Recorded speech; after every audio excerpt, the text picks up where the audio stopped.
welcome back to Trauma and Tea with Matt and Moll. We have Shocka here today, who is a rapper and mental health advocate, and who's come to speak with us about his journey. So thank you, Shocka, for joining us on Trauma and Tea today. No problem. Thank you for having me, man. It's a pleasure. It's a proper honor. Oh, thank you. Yes.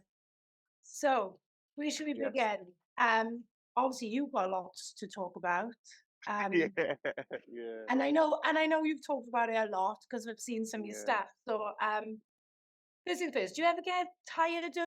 The fact I had the opportunity to talk about it over and over again kind of healed me.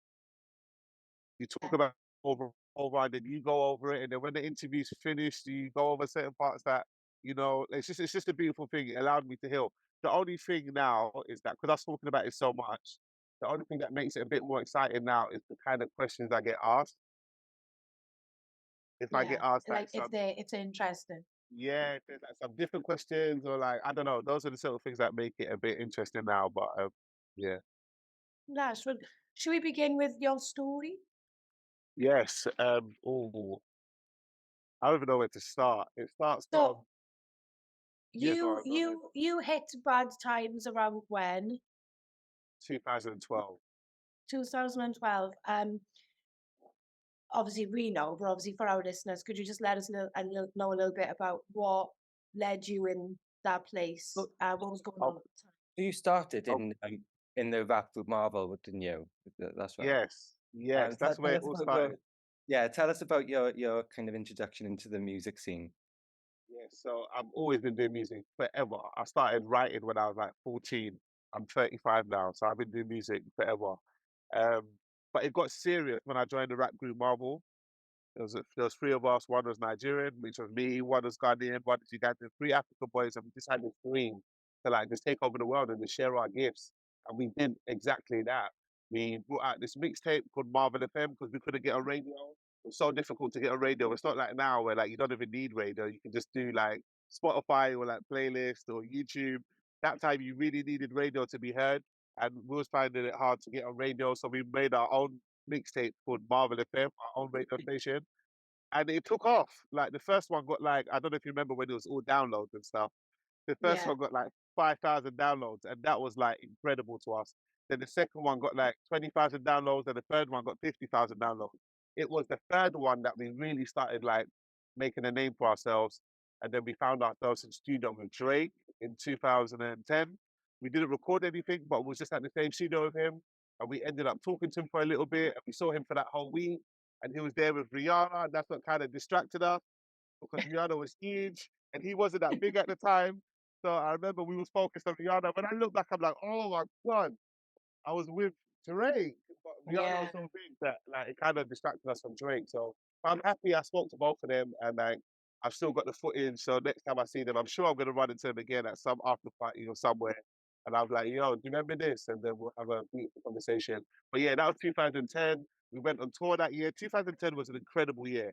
We went on tour with Chipmunk that year. We went on tour with Diversity that year. The group that won Britain's Got Talent. That was an amazing year.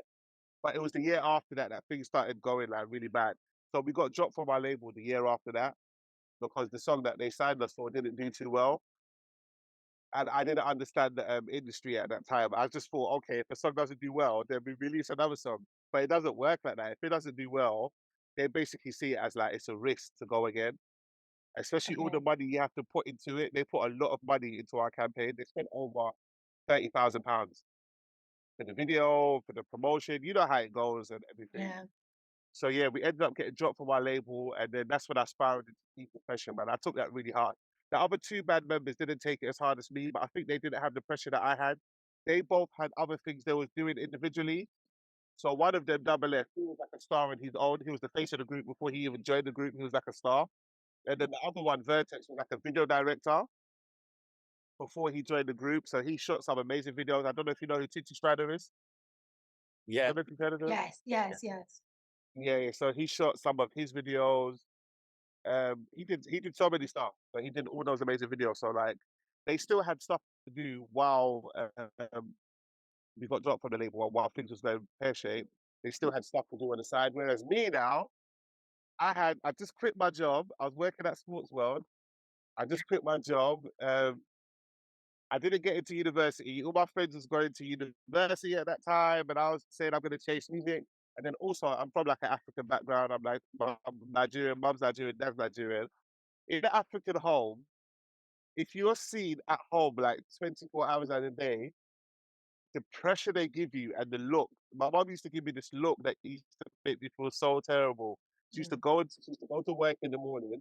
I'll be at home, and she'll come back in the evening, knock on my door, and ask me what I've done, and I'll say I've been at home the whole day, and I'll be in my boxes, and like I just fell into deep depression, man. True, it's isolation. I didn't know what isolation even was. I was so outgoing, but during that period, I was to myself, and then it all exploded, and I had a big breakdown at end of 2011. I came home one day, and I remember like I was like, I don't know what I was trying to say, but like, I was trying to say everything I had bottled up, but I didn't have the language to articulate it. And then Yeah. I had my first big breakdown, and I got sectioned and put in a mental health hospital. There's a hospital near me in North London called St Anne's, and I was there for 5 days. That was my first time being sectioned, and that experience, it took me, it took me nearly 10 years to heal from that experience. Being sectioned, I don't know if you've got any family members or any friends that's been in the system. I don't know if you've spoken to them about that experience. It is traumatic. It is a shell shock. I've heard lots of different things personally. I think it's more, I don't think there's enough education see around the mental health and what actually goes on when you get sectioned. Yeah. And also I feel uh, like, is it fair to say that you wish there was more education on how the music industry runs? Because lots of people dream about being a star and doing music, but they don't understand this industry at all. Yes.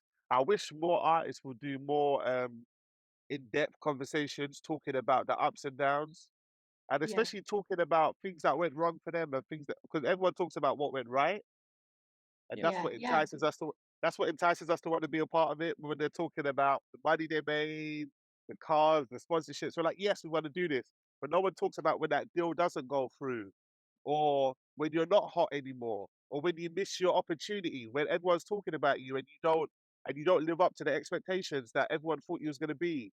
No one mm, talks about, do you know what I mean? Depression. No one talks about losing their record deal. What that's like, what that beating's like. yeah. How just a few weeks before that you was having dinner with your record label boss, or like popping champagne, and then And all three these weeks later different people. and Yeah. all these different people, and then 3 weeks later, you're trying to get them on the phone and they're not answering your calls anymore. And they're sending you to speak to like the second, do you know what I mean? There's so much signs that if you can show like a well-rounded view of the music industry, then people can really decide if they want to be a part of it. I think people are only getting shown one side. So then what happens is that they come in and they get like a shock. No pun intended to my name, but they come in and they get like they get like a shock. You know what I mean? And that's what's Yeah, happening. So I that's what I'm trying agree. to do with that's what I'm trying to do with mental health, especially I'm trying to show all sides. Hence why, going back to the first question you asked me, hence why I'm not too mad about sharing my story so much time, because like people need to hear it and people need to hear a story like mine, I totally especially agree. about I know lots of people who are trying to do, like, go make music. I got a friend who's in a band and he's doing really well, but I've seen his struggles, like I yeah, totally, I've seen it only because I know somebody I would never have yes, known if I didn't know myself. And I do think it's yeah, important. It's, like you said, that was what led you to be sectioned. And then you were sectioned a couple of times after that again, was yes. you? I sectioned 4 times.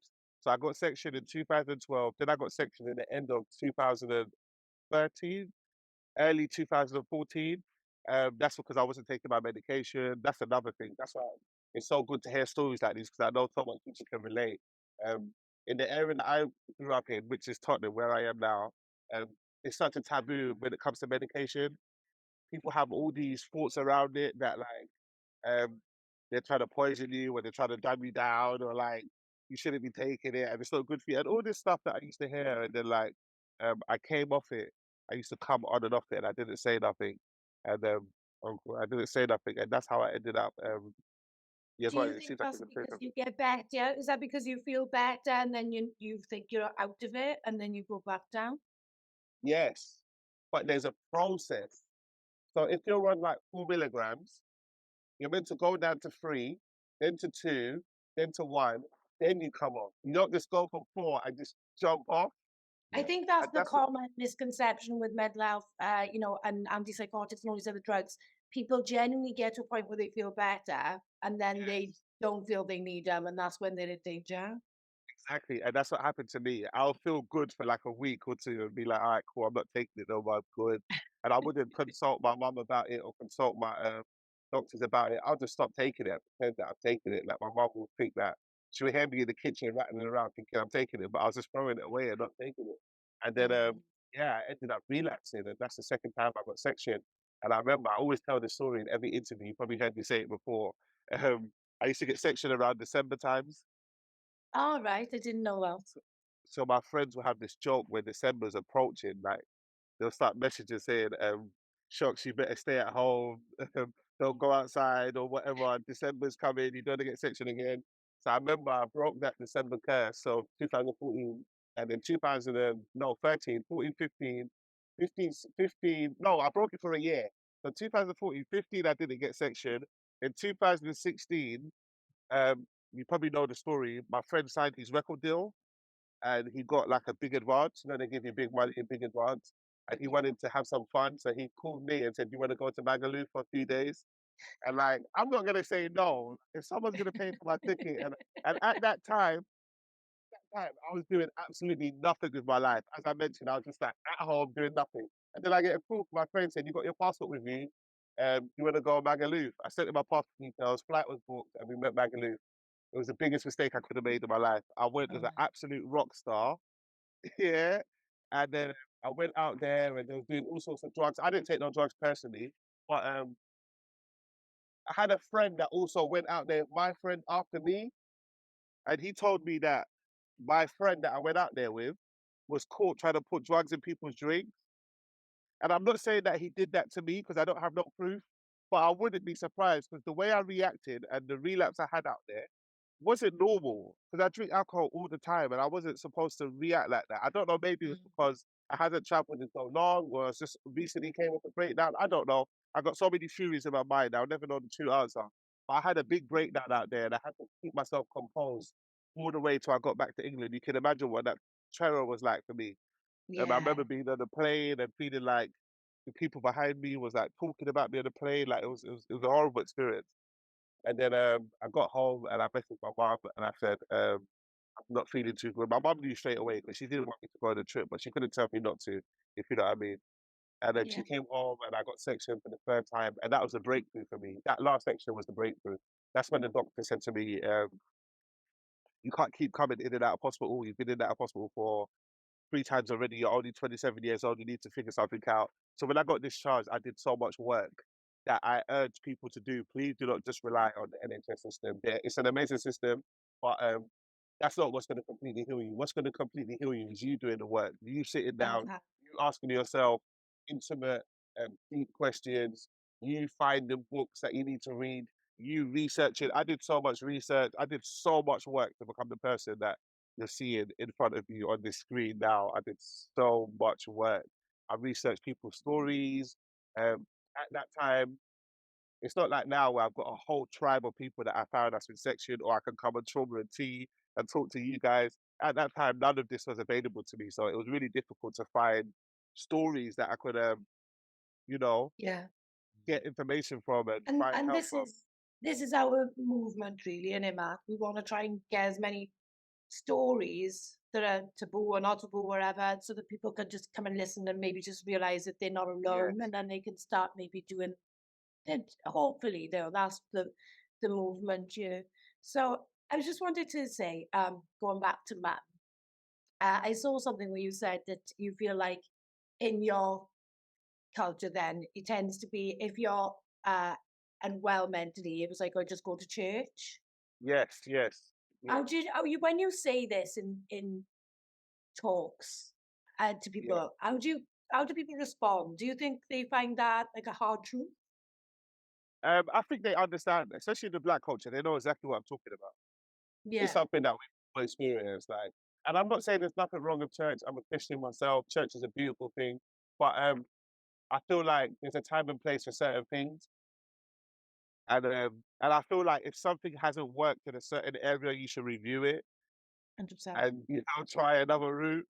So I feel like church, praying is such a beautiful thing, but mental health is so much more deeper than that. It's so much Yeah, more deeper than telling someone to say a prayer and then go back to sleep. It's so much more deeper. There's layers and layers of like questions and stuff that they're going through. And sometimes a conversation is more powerful than a prayer at some point. Some people yeah, just want a conversation. The amount of people you can imagine what my DMs look like on Instagram. And like sometimes I don't even say a word. I just see words just blurring out on the screen. And after they've got that out of their system, they always end by saying thank you for listening. So that means yeah. they just needed someone to An hear them outlet. out, Mm, an outlet, and that's what you guys are doing. Like, and that's why I said I'm not really mad about telling my story because all these platforms and all these podcasts that I've gone on to share my story, it gave me an outlet to like get it out and a yeah, safe space to do it. That's the most important part is a safe space. People have people trusted to talk people. to, but they're not safe spaces. They'll Yeah, run off into the group chat and talk about it, or they'll share it. Stuff like this is a safe space because you guys we have our morals aligned, what we represent aligned. So like you understand exactly what I'm talking about. So I think yeah, there should be more safe spaces for more people to speak. People just want to speak and um, get what they're feeling off their chest. That is mostly the case. Or I people want to agree. hear other stories. What's healed me the most? Because everyone always asks me, Shocks, what really healed you? Was it the medication? Was it the intervention team? Was it the sectioning? And I always say, do you know what really healed me? Was hearing other people's stories. Yeah, I agree. I agree. Yeah, that is such a healer for anyone. There's something powerful about knowing that someone else out there, while you was overthinking in your room, they was overthinking in their room too. Do you know what I mean? Yeah, yeah, Like it's so powerful. That's why we watch movies. That's why because we want to see ourselves in the film. That's why we watch sitcoms and we watch movies and we watch Netflix because like we relate to these stories. Yeah, yeah, exactly. And yeah, we try to put ourselves in their shoes. Like, "Ooh, imagine what that's like, and that makes us have a stronger connection to them. Or like, so it's yeah. important for us to keep sharing our stories. I totally agree, and well, we're just so glad to hear you, really. Um, I'm just trying to think. I just want to ask about just about the hospitalizations. You said that was Yeah, really difficult and traumatic. What yeah. what about it was the most difficult and traumatic thing? What was the hardest part? Um, I think. And were there any positives as well in it? Oh, Hmm. that's a good question. That's a great question. No one's ever asked me that. What was the Yeah, positive? let's talk about the positives. There must be some. Being sectioned, a positive. Was Um, the help with it? Was the team good? I was really fortunate. That's a good. Yeah, you just triggered something. That was a good positive. I was really fortunate because I've spoken to.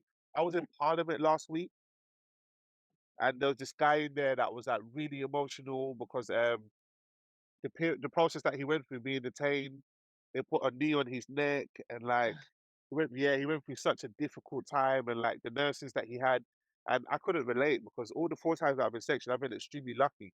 I've had friendly nurses, I've had no problems. I spoke to a patient recently and someone gave him cocaine when he was in there. Oh, Forced him to take Mhm. it. Yeah, like forced him to take it.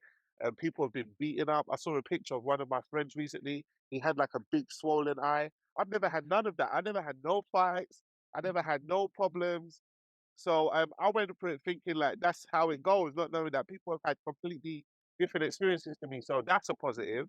That yeah, I never got traumatized in that sense. But I got traumatized in the sense of like being around people that is unwell for so long. You know, you only Yeah, see people that's unwell from a distance. You might see someone that's unwell on telly or scrolling the Instagram and see someone that's unwell. But being like within that range of people that's unwell for like 2.5 weeks. So you wake up every day and you're just seeing people behave in ways that's like completely not the norm. And it yeah. did you confused find me when I that got, hard to recover from? Because obviously yes, you're in a weird space, and then obviously you're. How do you pull yourself back I had from? to, my nurses used to call me the patient that doesn't come out of his room. Because that was the only way I could survive. I was like, if I keep coming out my room and I keep seeing this and staying around this, because people you hang around with have a natural effect on you anyway. You Yeah, become what you're around. So if I yeah, kept staying around that, if I like, I wouldn't have survived. So I had to keep staying in my room. They used to call me to come out to get breakfast. pull me to come out to get lunch, pull me to come out to take a walk. I wouldn't come out my room because like every time I came out, I found myself like losing myself and getting deeper and deeper. And Mm. that was what really affected me. And even when I got discharged and I came, because I remember when I got discharged this last time I got sectioned, no one came to pick me up. My auntie just told me to take an Uber home. And I remember I was so scared because I hadn't been out in like 2 weeks. When you're there, you don't really get to see outside. You get a Yeah. little walk around, but that's about it.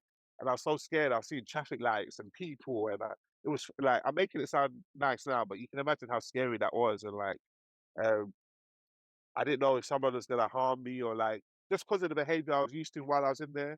Yeah. Yeah, it was really traumatizing coming back out. Even being in the I took a taxi and being in a taxi was like it's really scared, man. It's so easy to lose your mind in this world, honestly, and it's The like brain is really powerful. I mean, it really is. it can be a really dark place. So with the your diagnosis of schizophrenia, do you find when people hear that, do they respond to you in a different way because they're not educated? Just because I knew somebody who I worked with who was schizophrenic, and as soon as anybody knew in the office found out they were schizophrenic, it was kind of like, oh, they're gonna kill me. Do you know what I mean? Yeah, yeah. You get that sort of reaction? I don't get that sort of reaction, but I think it's because of um my music kind of helped me a lot because I make music and like it happens to be good music, thank God. And I make music. People kind of overlook it and be like, oh, um, he might have a schizophrenia diagnosis, but like he's talented or something. If Yeah. that makes sense. But like if you don't have anything, if you're not offering anything like that, people just judge you and just be like, do you know what I mean? He's got This schizophrenia, he person can't do found it, anything. Yeah, yeah, exactly. this found it So I really feel hard like, because people assumed that they were just totally different person to what they was and didn't yes, understand that exactly. actually it was controllable. And I think more Exactly. education on emotions, especially, maybe I'd like to see that in schools with kids. Yes. Less Yes. less numbers and bums on seats and more to do with real stuff, real feelings. Yes. Definitely. Agreed. Because So so many kids who can't speak out their emotions. Yeah, I agree. You was so gonna say someone was gonna say something, yeah. yeah, you just alluded to there now. Music's kind of helped you in your healing journey. It's been sort of an outlet, I guess. Yeah. Um, Talk to us a bit about so since that last hospitalization and you kind of turned things around and you've kind of pursued that solo career.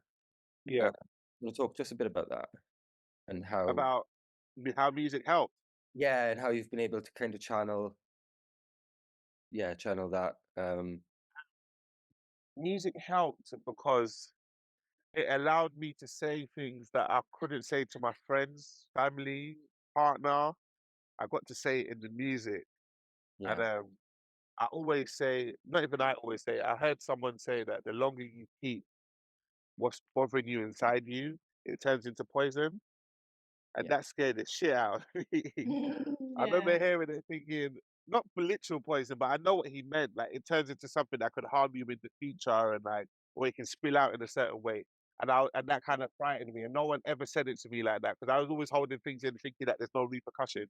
But after that got said to me, I was like, okay, cool. I need a place to get this out. And I always say there's 5 different ways to be vulnerable. You can be vulnerable with your creator, number one. I don't know what everyone's religion is or if they even believe in that or meditation, however you want to put it. The second way is through a therapist, which that's a way that a lot of people are using in today's day. Another way is through your partner, if you're in a relationship and you're connected to your partner like that. Another way is with family members, your brothers, sisters, cousins. And another way is through your art form, like drawing or painting or journaling. And I couldn't do none of the four. I couldn't do therapy. I couldn't do partner, friend. So I picked art form and I really used that properly with my art form. If you listen to my music, sometimes I forget that I'm making music and it has to be enjoyable. That's how much I'm like inventing, you know what I mean? Yeah. Everything goes into my music and like that's healed me so much. And also with music, you've got to listen to it back. So you're actually hearing your voice say these things. And the Yeah. more you hear your voice say these things, you realize that hearing it out loud, you realize it's not as scary as you think. What makes it Yeah. scary is that it's living in your head and you've never uttered it out loud. That's why when you write it down and you read it back, you're like, oh, this ain't even that bad. You know what I mean? And then you can show someone else, and like that's the beauty of working with people is that they could show you the answer or show you do you know what I mean? And give Yeah, you a bit of advice here and there. Whereas when you just keep it to yourself, if you don't have the answer, you're stuck. So you yeah, need to show someone, but it's just who you show is important. So like yeah, with my music, I'll say certain things, and someone will call me and say, "I didn't know you're feeling like that," and they'll be like, "Did you know that you can? There's a book from this person," or do you know what I mean? And yeah. they'll refer me with all these things, and I'll take it on, and like it's like how I mentioned. I don't know if you've read my book. I got a book that I released in September last year, and I spoke about Louise Hay. I don't know if you know who. Do you know who Louise Hay is? I don't. Oh my God, she's phenomenal. You need to look her up. She's Louise passed Hay, away right? now, but Can I just yeah, ask what she the was book's called? Louise Hay's book. Not your book. My book's called A Section of My Life. Oh, Section. section. So it's kind of a play on words of a section, big section, and a section of my life. But Clever. it's doing it's doing really well. I was reading the Amazon reviews the other day, just snooping around, and like it's got great reviews. But yeah, Louise Hay, someone I saw that book on someone's status on WhatsApp, and I asked them if it's a good book, and they said, yeah, you should try it. And I bought the book, and I started watching her workshops on YouTube, and it completely changed my life. So it's just things like that, taking in on board what people have to say and what people refer to you. And I've just been on that journey ever since. But music was the catalyst. Music has helped me so much, and I've helped other people with the music, and I continue using music to heal myself and heal others. What Yeah. type of music do you listen to personally? Is it similar type of music, or do you listen to a bit of I everything? listen to all sorts of music. I listen to all sorts of music. We can go from Westlife to to, from Westlife from Westlife. Now you're showing your age. yeah.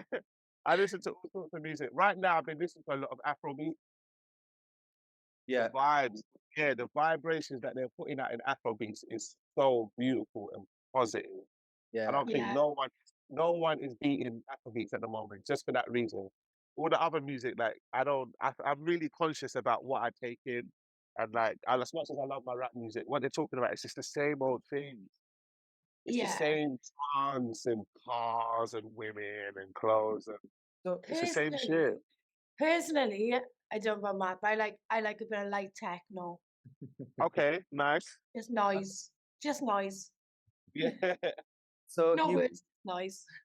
you released your debut album in 2020, which also features Burna Boy, which has got some Afrobeats influence.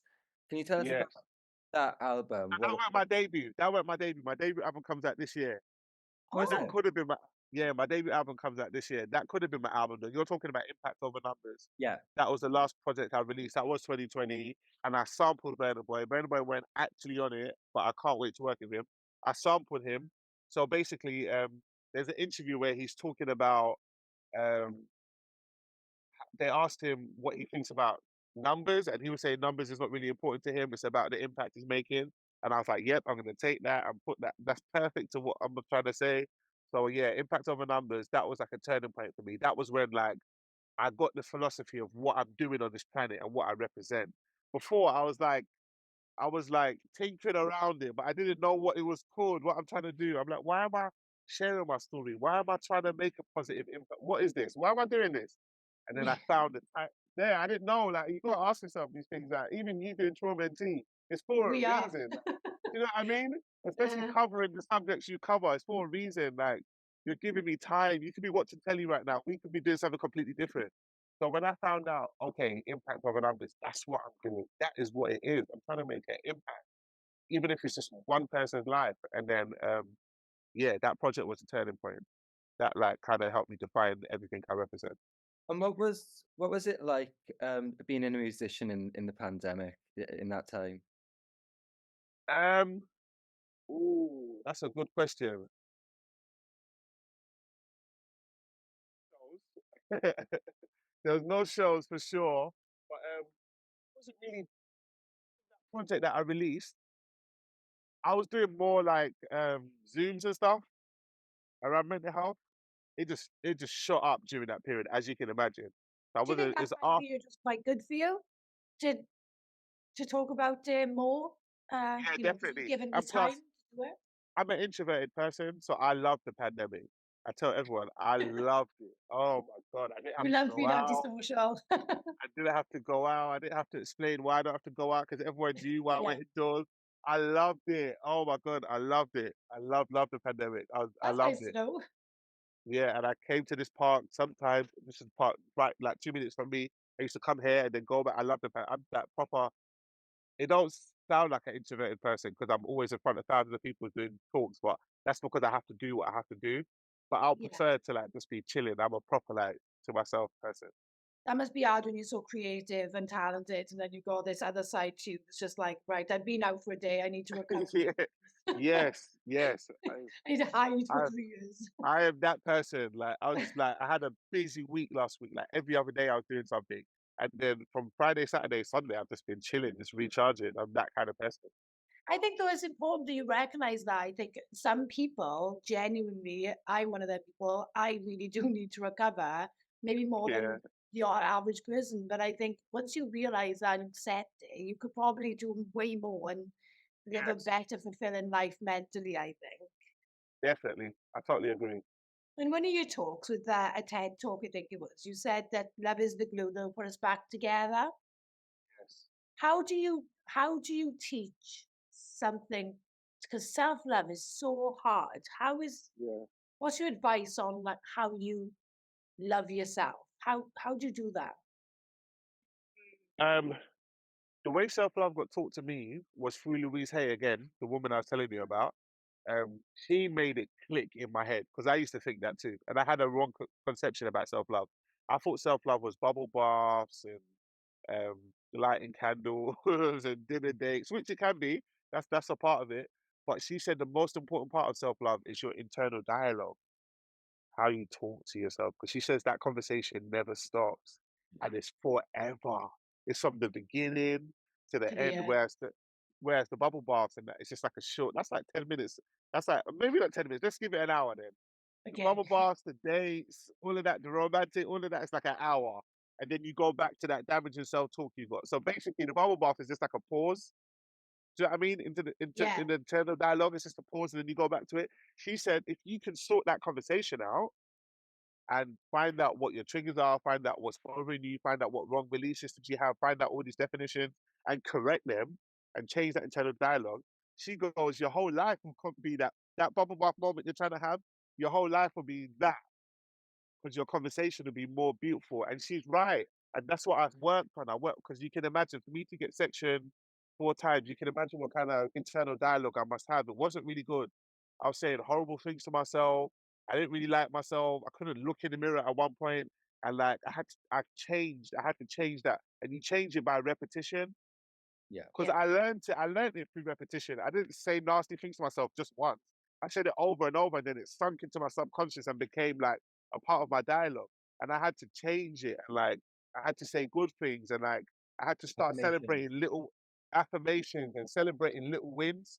Yeah. And I think people don't do that. People only celebrate big wins and look at the little wins at nothing, but they actually build up and they give you more and more confidence. So I like love that. That is actually really good bit of advice, I think. Yeah. I, like the I TED don't talk think even me. I don't celebrate my small wins enough. I don't think anyone should do. does. You should do, man. It turns you into like this superhero.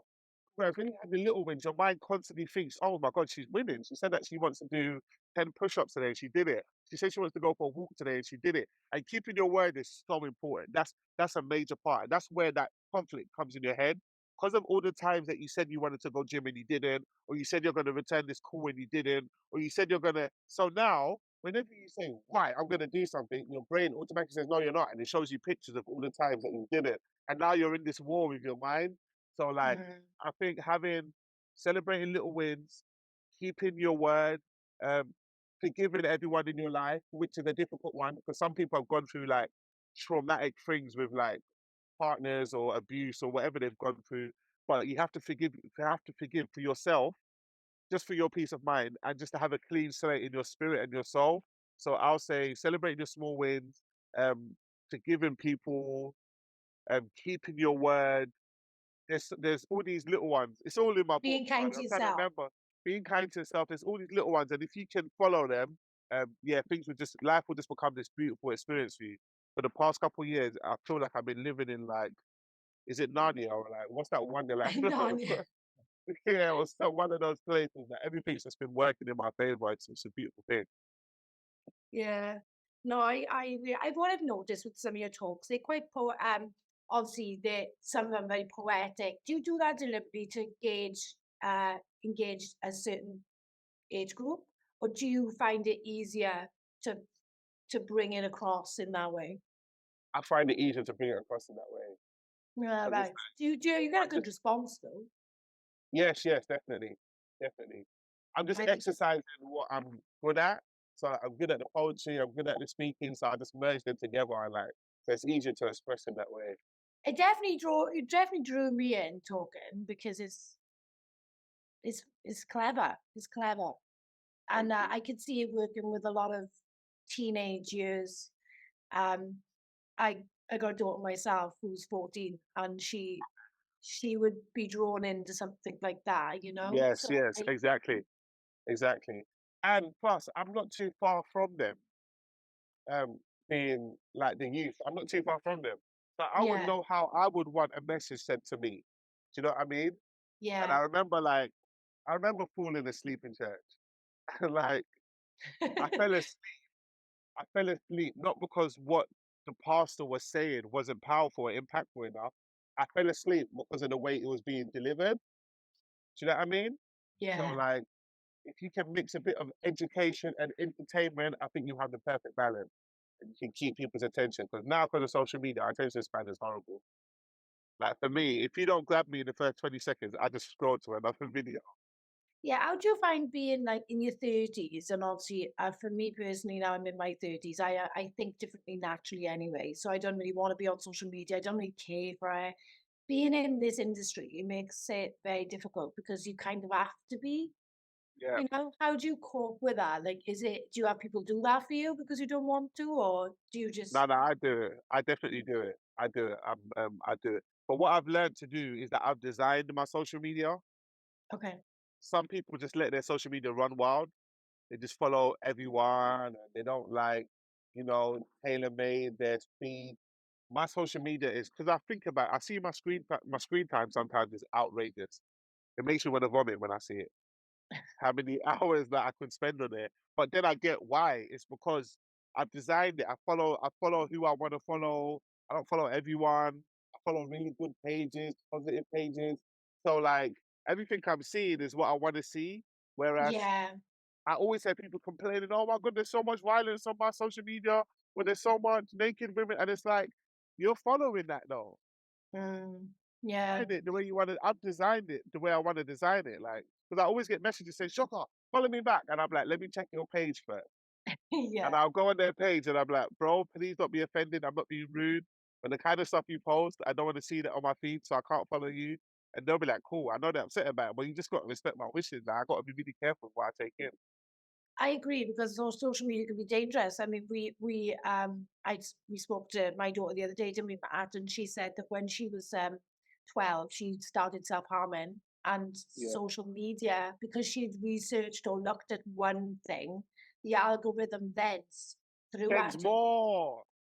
and she became Exactly. really unwell. And I think this education around this is really important because had I known as a mum that this was going on in the house, Yeah, in my own house, I yeah. would never have allowed her to even have a phone.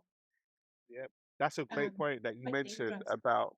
Yeah, that's a great point that you mentioned about the algorithm said it more. So imagine you following negative things. It's gonna be like, oh, is that what you like? And it's gonna give you Yeah, so much more of that. So imagine the dopamine of that I get because I follow so much positive stuff. So like it sends me more and more. And what I realized, you don't realize how powerful those positive pages are until you're having a bad day. Yeah. I I remember agree. having a really bad day and I came on my phone and I felt like the video that I just saw was for me, the timing of it, and I was like, "Oh my god, like that's perfect timing, like thank you for that." So like you don't realize the power of these pages until you're having a bad day. So Yeah, but yeah, I urge everyone to create their world, not just on social media, but in real life as well. Create your world. Like I knew that I got this conversation coming up. Let me go to a park that I like spending time in and have this do you know what I mean? Like yeah. you can really consciously create your world when you become aware. When you're aware that you can consciously create your world, I think you should. I think that's a really important message actually, and it's something that I've only just learned in, literally the last 18 months is exactly that. Your world is what you've created. And Yeah, I do think maybe more work around that with maybe people, kids my daughter's age and, younger, that with it, it's not going anywhere. If anything, it's always going to be there now, social media. And I think yeah, teaching them how to use it properly is really, I think yeah, that should be something that they put into schools because yeah, there's not enough information about that. I don't, like you said, I don't know that that's how it works. I just believe that social media didn't have them kinds of things on there, but they're not regulated enough. I don't think. yeah. No, it has. It's got everything on there. Social media can be a really beautiful thing. It's literally changed my life. The people that I've met on there, the opportunities that I've got from there. It's a tool and you've got to use it. Like, I think that's Yeah, even important. I think that's yes, important. You just said it's a yeah, tool and it's a can be used it for can yeah, be good. used as a tool, absolutely. yeah. Exactly. It is the tool, and the tool uses you. Yeah, And you gotta consciously decide. But it's changed my life. Even TikTok. I'm on TikTok at the moment. I don't really post, but I use it to learn things. yeah, TikTok has got Yeah. everything. Oh my god, I feel like I'm in school. I've yeah, been like, Yeah. yeah, I spend too much time on TikTok. oh my god, I've been learning so much on TikTok, so educational content. And when I tell people about it, they're like, "Are you sure you're talking about TikTok?" I'm like, "What are you watching on there?" They're like, "I watch Mm. comedies on there." I'm like, "Okay, see, that's nothing wrong with that, but it depends what you're looking for." So, yeah, I think social media can be a beautiful thing. You just got to know how to use it. yeah. So what's next for you this year? I mean, we're only a couple of months into the year. Have you got much planned this year? Are you doing many tours? Yes. You I've done quite a few already, and I'm so happy about that. Um, especially through the agency which hooked this up, Norgay and Helena, that they're incredible. They're amazing. Oh my god, yes, they're the best. I've got an album which I'm excited about because I haven't released music since 2020, the album that we were speaking about, Impact on the Numbers. So yeah, you can imagine I've got so much to say, and I feel yeah, like my music is always an update of where I'm at mentally. So like my first project was called Kenneth is a King because like I was trying to change my self that remember I was talking to you about my conversations in my head? So that was yeah, like the start of it. Like I was like, oh, let me change it. Let me call it Kenneth is a King and that and people are always gonna say that. So that was the start of changing that internal dialogue. And the second one was called Conscious Pride because of like um because my music had like a balance. It was conscious, but at the same time, it was a bit, street where I was from. Then the third one was called Impact Over Numbers, because that's where I got like what I was saying to you. I finally decided like this is what I represent, this is what I want to do. And then this album coming out, it's called Vulnerability, is the new cool, and yeah, that's where I'm at now. It's like understanding the power of vulnerability. Hence, why I'm doing all these talks um, and I've got so much to say on that project. I can't wait for you lot to hear it. Just give me a yeah. message when I you will be listen to it listening. let me know your feedback. But I'm excited about it, and Lovely. yeah, yeah. Oh, Matt, have you got any other questions? Um, well, only the main thing is we would usually ask guests if they would like to nominate a charity, and we'll put the link for that in the description. We'll also put the links for your book and your music into the description. And Thank you. yeah, we just And want would I like to nominate a charity? yeah. Yes, I work with a charity called Beyond. I don't know if you've heard of them, Nope. but yeah, they do like a lot of youth mental health work. So they're in Fabulous. like, yeah, they're in. So they'll be like in your daughter's school. They do like a lot of work in like schools and stuff. So I'd like to nominate them. They're incredible charity. Oh, that's great. No problem. Put the link for that charity in the description if anyone wants to donate. Yes, they're Thank called you. Beyond. Thank you. Um, I was going to say, have you got much else planned today now? Will you stay in this park longer or will you go home? No, I'll walk home. I might. Yeah, I'll walk home. Yeah, I'll walk Is home. it far? Nah, literally like 2 minutes. Literally. Oh, nice. It's nice they're so Yeah, close. yeah, literally 2 minutes, man. This park has been here for me for the darkest time. When my mum passed, I remember I came here on that day. I came Yeah, here that was on one of the reasons you got sectioned, actually, wasn't it? yeah. Was The last didn't time I your got mum? sectioned 2 years ago, yeah, my mum passed and that triggered everything. I'm an only child, so you can imagine my relationship with me and my mum. She's everything to me. So yeah, that was the biggest blow I've experienced. And my dad just died in January 2 months ago. So I've Oh, lost I'm two so parents in the space of 2 years. Years. And Amazing. you've been obviously a lot better dealing with this grief. So is it fair to Yeah, say that you're learning your triggers and your patterns? yeah, definitely, 100%. 100%. I spend most of my time asking myself questions and learning my triggers and patterns for moments like this, because you never know when moments like this will happen. Yeah, So, like, you need to know them because, like, life throws curveballs at you. I didn't know I was going to start 2024, and the first month I get a FaceTime that, oh, your dad's in hospital, which is, had a heart attack, yeah. or like, those things, you can't prepare for those things. So, it's important to, figure out your triggers and get to know yourself as best as possible so you can handle yourself the right way in those kind of situations. Because I know Is it from, the past not sorry? being able to, yeah, go on. And I was just going to say, is it fair to say that you can now see because before was, I guess you would say, it was a negative thing being, you could naturally see it as a negative thing being section. But do you Yeah, see it now as a positive in the sense of like it's helped you learn yeah, and it's actually really positive in a bittersweet way because you're definitely. able to know yourself and obviously help others. Definitely. And I feel like if I didn't go through that experience, I probably wouldn't be how I am now in terms of like how I ask myself questions or how I, try to identify what my triggers are. I didn't care about all of that. I Yeah, really did, and it makes you think, wow, that must be how 85% of the planet must be. No one don't really. Everyone's too busy. Yeah. No one has had time to. Do you know what I mean?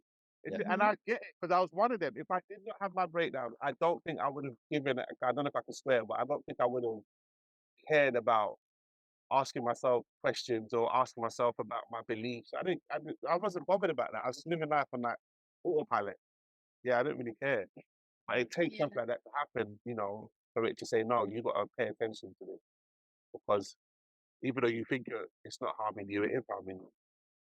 yeah. I think like society and lots of things play a big part in it now more than ever. And Yeah. I think it's really important more than ever to know what's going on in your head. So younger, Yes. Exactly. yeah. Exactly. So when things come into your world or when things happen, it's not a why me situation. You're not looking in the sky saying why me. You should This is you should definitely a problem. yeah, you should know why. If you know Yeah, like if you know what you um believe or what your thoughts are or certain things are like uncontrollable. Certain things just happen and you just have to accept it. But certain other things are happening because of you. Yeah. Do you know what I mean? If you're getting into certain relationships all the time and it's the same kind of person and you know what I mean? Like when I see on Instagram, there's those girls saying, "Oh, I'm always with narcissistic people," and do you know what I mean? And it's like if it happens once, then that's cool. If this happened 3 times, like you've got to sit down and you've got to study. It's life's telling you something. I yeah, feel like life, I feel like life's always telling us something. Like it's always talking to us, and people are just not listening and watching the signs. And that's what I'm good at. I'm good at watching the signs. Certain things might happen to me twice, and I'm like, "Shocks, did you see that the second time?" And we'll be like, "Yeah, I saw that." I'm like, yeah. I got to look into that and I take some recreate. That's not, responsibility now. yeah, I got to take some accountability and some responsibility. That's not meant to happen, and people ain't doing that, and they're just in this loop, you know? Yeah. I think that's when I went into some of my darkest times was when I used to do exactly what you said. Why me? Why me? Yeah, Why is it always got to be hard for me? And yeah. I think that self talk is the most Yeah, painful. no, seriously. Yeah, I've been there. I've been there. Because life is, once you start figuring out the principles and the laws and how things really work, you realize that like life is not unfair. It's only unfair to those that are not aware. They're the Mhm. ones that find their life really difficult because they don't know what is happening and they think life is happening to them and just being really evil and cruel to them. But the people that do understand the principles and how it's worked and taking the time out to study and learn what this place is and how it works and how things are governed here, they're having a beautiful time. That's why you can see two different realities. You can go online and see someone, I don't know, maybe struggling, and then in that same you can scroll up 2 seconds later and see someone on a yacht having a good time. The only difference between those two people is what they know. One of them knows something and one doesn't. They're not better than each other. It's just ignorance and knowledge. And I can talk about this forever, by the way. But yeah, one of them is in ignorance and one of them is in knowledge. And like the sooner you get yourself into knowledge, the better life becomes for you. And like I had to get onto that side. And now I'm on that side. I look at this side and I'm trying to pass the knowledge back. I'm like, hey, trust me, you don't have to go Come with here. me to this side. I'm like, come to this side. Like, trust me, pick a book up. I know Raise you the hate reading that. vibration. I'm like, I know you hate reading this boring, but trust me, that person went through all that life experience and put it into a book for a reason. They're trying to help us. Like, trust me, try it. So I used to hate reading. I thought reading was for nerds. You know, we always looked at reading like for the nerdy kids. But Yeah. as Again, soon though, as I something you probably just thought because of yeah, society and yeah, kids. that's where I picked it up from. But as soon as Yeah. I started reading, I was like, oh my God, are you kidding me? All the answers is here. Like millions of people have lived before me. There's nothing I'm doing. There's nothing I'm doing that's brand new. I'm not the first person to get section. I was watching something on YouTube because since I got the schizophrenia diagnosis, I like to like watch stuff about schizophrenia just to know more about it. And I was watching like a patient in like 1975 doing an interview about they was interviewing her about schizophrenia, and I was like, this is not new. No. Nothing I'm doing is new. It's just in a new day and age, but like it's not new. It's all happened before, and all the information's there, and you just got to take the time out to go find it. And no one Yeah. wants to go look, you know. So yeah, No, I love that though. I do love that. I really enjoy speaking to you, Shaka. I don't think Yeah. yeah, I we enjoyed talking to you too. It was I a would just pleasure. want It was an I honor. have just one final question, if you don't mind. Just Yeah, because of sure. curiosity from the conversation, would you consider yourself a spiritual person? Yes, yes, 100%, And definitely. do you think that's helped in your journey? Yeah, definitely. That was my belief in God is is the foundation. It's the foundation of everything. When you read my book, it'll make so much sense to you. But that was the fact I needed that anchor. I feel like someone put it the best way to me. I've got it now, and it's so important for me to remember. But they was basically trying to say, um, why take on all the burdens when you can give it to someone? And Yeah. that like kind of changed my life because it's like I really don't want to take on all the burdens and all my worries and all my problems because I don't have the answers for them. So yeah. like if there is an energy out there that can take on those burdens for you, why not pass it on? It's like there's a quote, not a quote, sorry, there's a scripture in the Bible that I need to get tattooed on me somewhere. It says, be anxious about nothing and pray about everything. And like I just think that's so beautiful. And I Mhm. always it's stuck in my head now. Whenever I'm anxious, I'm like, no, no, no. Just pray about it. Just let it go. And like that's helped me a lot. Just there's like so much. I'm not really a Bible scholar. As I mentioned, like I am a Christian. I was raised a Christian. I'm trying to learn more about it. I'm not a Bible scholar, but there's certain things in the Bible and in the Quran and in these faiths that you just can't ignore. Like they're so true. Like stuff like that. Like be anxious about nothing and pray about everything. And it's true. You shouldn't be anxious about anything. If you are anxious, you can pray and let it go, and Yeah. then let your answer come. I think where people have problems with praying is that they're not patient enough to wait for the answer. People want the answer now. Yeah. God, Yeah. help We me do with live these in a very bills. now world. Yeah, That's God, the help me problem. with these bills today. Do you know what I mean? And it doesn't work like that. Everything is a process. Do you know what I mean? I think you should pray and then you should wait. Pray, wait, and let the answer come. And the answer will come in a way that you would understand. You know what I mean? Only Yeah. you will get it. If I said, um, answer I'm looking for has to come from someone with red hair, yeah, and then I talk to you and you got red, I would know because I specifically said how I wanted the answer to come. It won't mean nothing to Okay. no one else, but it will mean Right. something to me. And I feel Yeah. like that's how we get our answers. We get our answers like personal and direct. I feel like God talks to all of us like personal and direct. You know what I mean? Yeah, like I'm not a religious person, but I do believe in energy and stuff, and I believe me and Matt are very into synchronicities, so it's quite similar. I It's believe in very synchronicities similar. all day. There's It no is similar. difference in what we It's the believe. same. It's the same language. It's the same. We're all describing the same thing, but Mhm. certain people gravitate to different things better. So, like the language of church might be off-putting for some people, Yeah, but then the same language in like I don't know, like spirituality might be they might receive that better.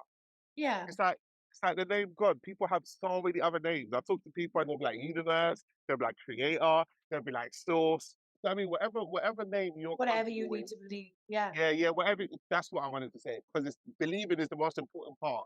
So whatever gets you to believe, then run with it. Because if you don't believe, it's just not going to work for you. So whatever gets you to believe, run with it. If the word source gets you to believe or create or whatever it does, run with it. Some people don't like the word God because there's so much stigmas attached to God. You know what I mean? The name. For some people like source or you know what I mean? Whatever gets you to believe, but you have to believe. You have to Have to believe. believe. We've got to. Well, thank you so much. And maybe when we like, if we like, obviously read the book, maybe we could do another part one day about all about Yes. what's inside and your new I'm album. sure you have. I'm sure you have so many questions after you read the book. I actually So, really think we should do this again and read the yeah, book. definitely. The book I'd or love. when the album comes out, we should speak. Definitely, I'd love to. Yeah. Thank you. I will put all the links to the charity, your book, and your music in the description. So go and check that out if you're still listening. And yeah, we Thank you can so have you much. back on and speak to you again. We'll read the book and listen to the album when it comes out. Thank you so Thank you, much, guys. Shocka. Thank you so much, guys. Have a lovely day. Yeah. You too. Speak soon, yeah? Speak Thank you. soon. All right. Bye. Yeah. Thank you.